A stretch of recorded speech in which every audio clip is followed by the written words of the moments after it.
Okay, so while we're getting set up, I are a traffic engineer. I'm not a lawyer. But it is fun to be here in this room full of people who don't really like each other, who are trying to be nice to each other for the whole day, except for Jim. He's not nice to anybody.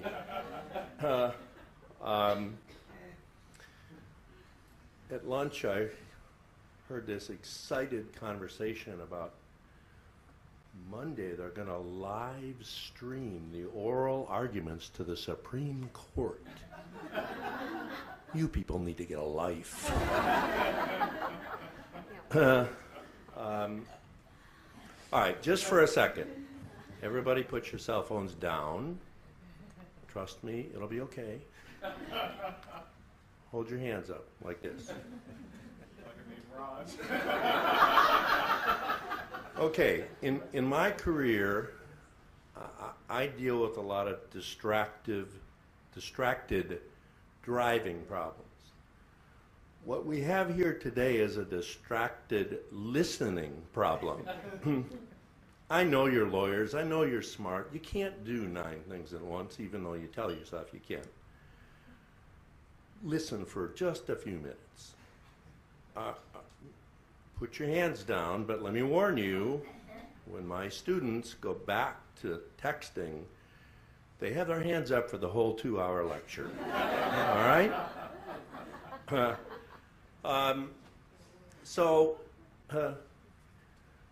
CEQA process. From a transportation standpoint, I work with the city, we decide on a scope, we go to a scoping meeting, the city says we're going to have a scoping meeting, the public tells me how to do my job, I prepare a draft study, the city reads it and we comment on it, and eventually it goes into the EIR, and then Doug yells at it and I have to answer his questions. Each city sets its own rules for thresholds and for locations. Right now, as Chris said, most cities are using level of service, and lots of cities, I'd say the majority of cities, use some kind of a sliding scale that says, boy, the closer you get to full, the less traffic we're going to let you have. Emily's city, if you're at level of service F, they say, the front bumper of a car, you're done. So that's the process that's used now. The concern with that process is that some people feel that that whole level of service process emphasizes automobile solutions, and that's the big complaint about level of service.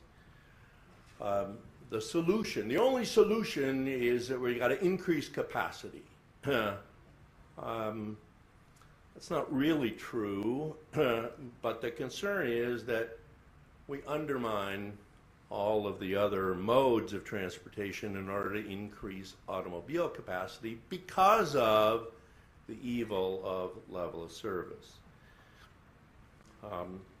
Pasadena has used multimodal level of service for years to look at what happens with all of the ranges. So that flaw that's the major complaint is not inherent to level of service. You'll notice a little bit different format to the slides. When I teach at UCLA, I tell my students no more than 12 or 15 words per slide. Obviously, I don't teach at the law school. So 743, the brochure says that I'm going to tell you how 743 might work from an engineering and a local government policy perspective. I'm not going to do that. beats the hell out of me. I don't know how it's going to work. That's what we're here talking about. My feeling from reading the legislation, and I think Chris just told us, we're trying to encourage transit-oriented development. We're trying to encourage infill. We're trying to encourage all the modes. I got no problem with any of that. I think that's a great purpose or goal of the legislation. We'd like to measure the effects of a new project on all the modes. And originally, this was going to apply to transit-rich areas. So, Mr. Arnone from Latham and Watkins, I got the plug in,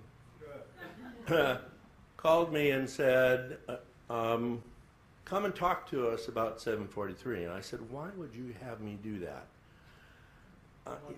You know I'm not a fan of this. And he said, well, I'll put you on after lunch, and we need a crotchety old SOB to come and kind of shake things up a bit. So if the shoe fits, here I am. Look, I understand this is legislation. It's passed. It's on its way. The train has left the station.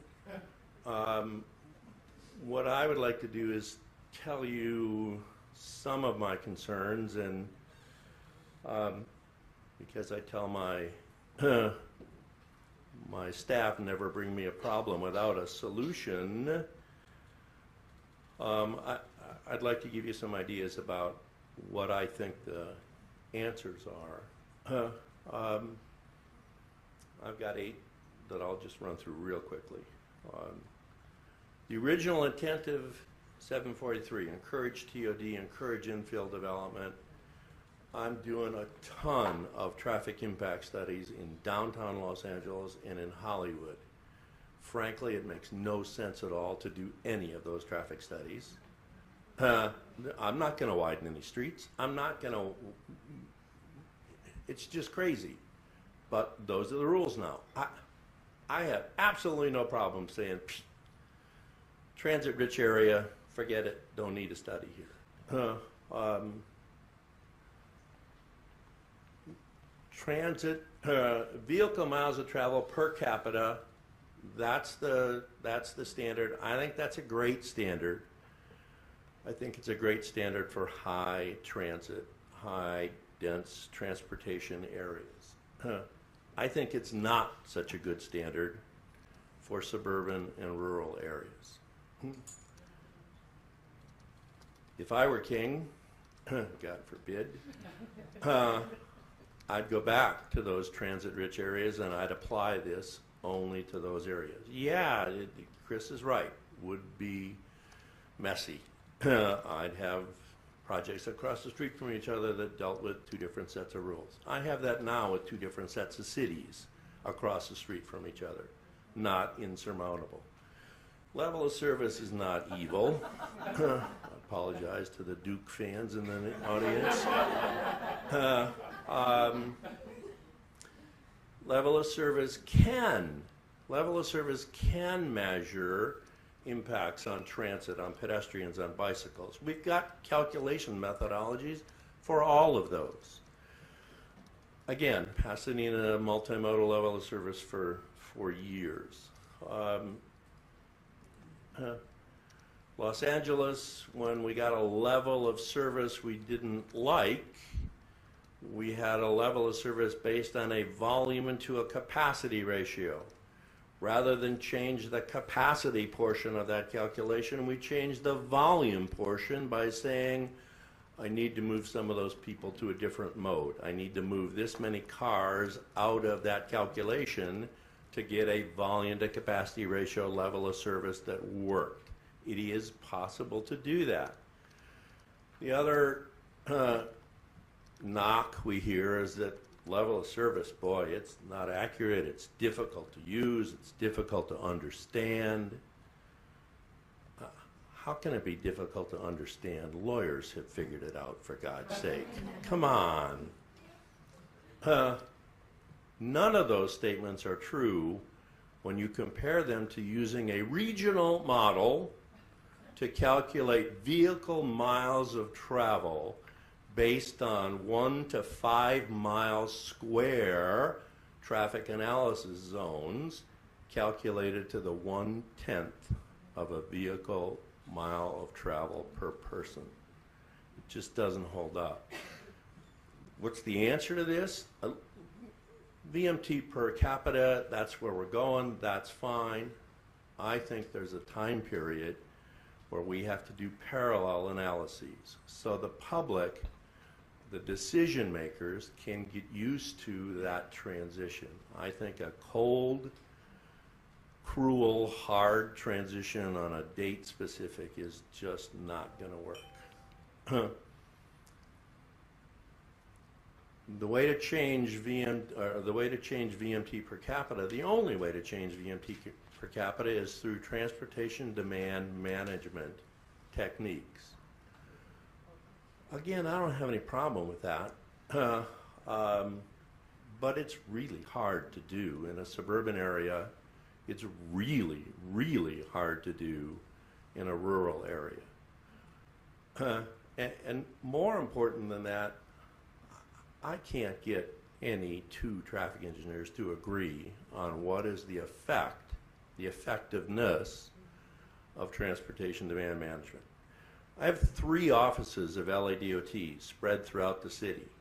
Those 3 offices in the same city don't agree on the effectiveness of transportation demand management. They're going to drive us crazy. I don't know what the solution to that is. That inherent in VMT per capita is TDM.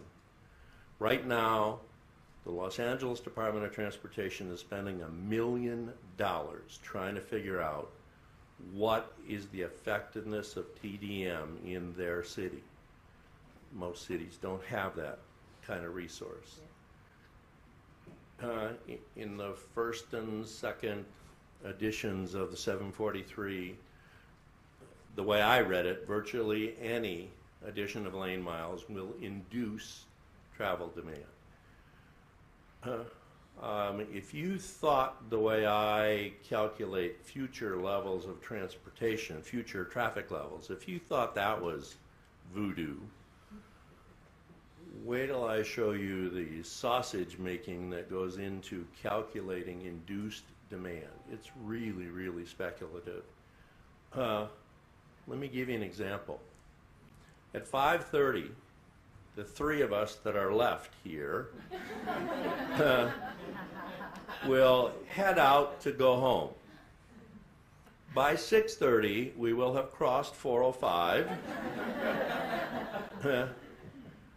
And the legislation would like us to believe that if I added a lane to any portion of 10 getting us out of here, that hundreds and hundreds of people in Santa Monica would look to their spouse and say, honey, it's 4 o'clock on Friday afternoon, let's go for a drive.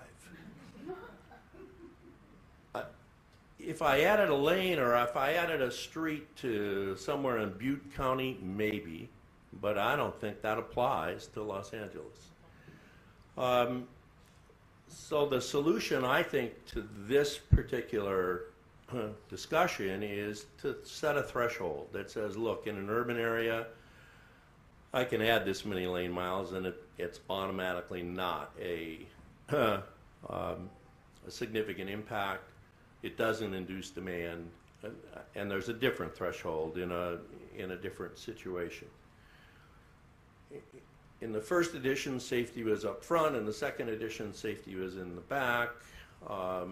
Everybody in my profession was happy that safety was being de-emphasized. I talked to Caltrans. They said, we asked that safety be put back in to the third edition and the final edition of the guidelines and rules. And I said, why would you do that? And they said, well, look, ain't nobody going to give us any money for capacity improvements in this state. The only way we're going to get any money out of the development community is if we call them safety improvements. I'm not sure the purpose of CEQA is to make it easier for one governmental agency to extract money out of any community. But my real reason for a problem with that is in this room. Can you imagine me doing a safety analysis that suggests that on the corner of Wilshire and Westwood, my project might be responsible for a 0.4% increase in the number of traffic collisions at that location? 5 years from now, one of you folks is going to have me on the stand saying, Mr. Gibson, didn't you admit right here on page 47 that this project was going to cause accidents? Do you know whether or not the accident that my client was in was the one that was going to be caused by your project? Isn't your project responsible for this? I know it's out there and it's a little crazy, but if congestion isn't an environmental impact, safety's not an environmental impact.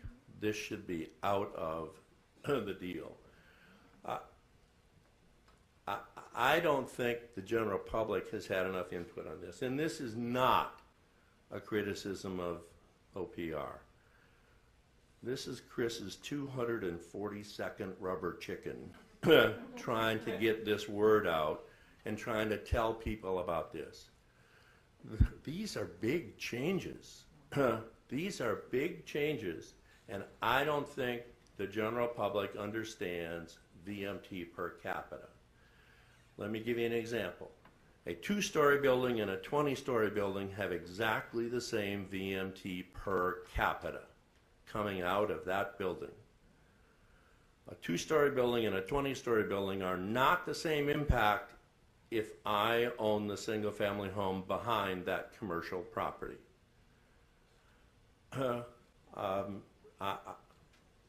My view is the neighbors need time to understand this. See those people sitting in that meeting, those are all happy people. That's not one of my meetings. Again, I think bringing the public along with a parallel process that shows them the metric they know and the metric that's coming, I think that makes more sense. There are some projects that are regional in nature, and I don't know how to apply VMT to a regional. I do a lot of work for stadiums and Disneyland and Universal Studios. I'm doing the Los Angeles County Museum of Art. Those trips come from throughout the entire region. Well, the answer is, well, just whatever that number is, you got to reduce it by 15%. I'm telling you, VMT per capita is very difficult to calculate for those kinds of land uses, and even harder to mitigate through transportation demand management. I've done lots and lots of those projects, and those are not easy. That's why the Sacramento Stadium is exempt from this process. And finally, and my last one is that I don't think we can pull this off in a year. Small cities, suburban areas, rural areas simply don't have the modeling capability that it takes to measure or track or predict vehicle miles of travel and vehicle miles of travel per capita. It's not there. When I talk to small cities and I say, what are you doing? I talk to El Monte. I said, what are you doing? Monrovia, Arcadia. Huh? What? I say, you gotta do, well, we'll just follow whatever Los Angeles does. Do you have a $1.5 million travel demand forecast model of your city that allows you to track vehicle miles of travel? Huh?